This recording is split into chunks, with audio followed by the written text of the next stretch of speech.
the key to being a good sustainability professional is passion, patience, and perseverance.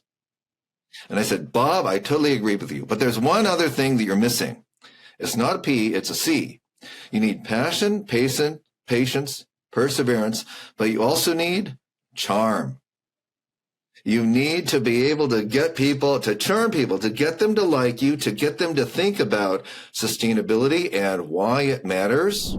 The challenge today, I think, Harold, as you rightly point out, is how do we get that impact, the work that is being done on the other side of the world, in the agricultural communities, far away from where the store is and the customer is. How do we get that and convey that to the customer who is purchasing the cup of coffee or the denim, right? And so they understand, oh, this particular company and this brand has taken the extra step, made that investment to ensure that the product that I am consuming is more sustainable.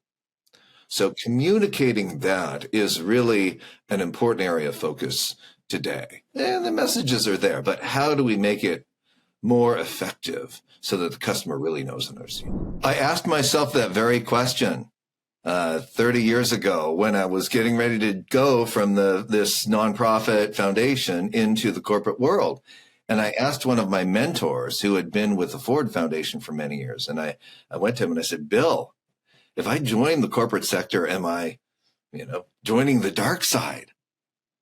And he said to me, he said, Michael, what you will be able to do in the corporate sector to change society and the environment will dwarf the small $20,000 grants you are making in the nonprofit sector. Versus we do our work for the environment, we realize, and I think we had this conversation before, we're not doing it to save the planet. The planet will exist for billions of years, but we're doing it because if we don't do something about the climate, about pollution, then humanity will not be able to survive and thrive on this planet. And so that connection between the environment and people is so critical to the work that all of us are doing. The role of the CSO is the most similar to the CEO of any other role in the company because you have to work with every function and every business unit.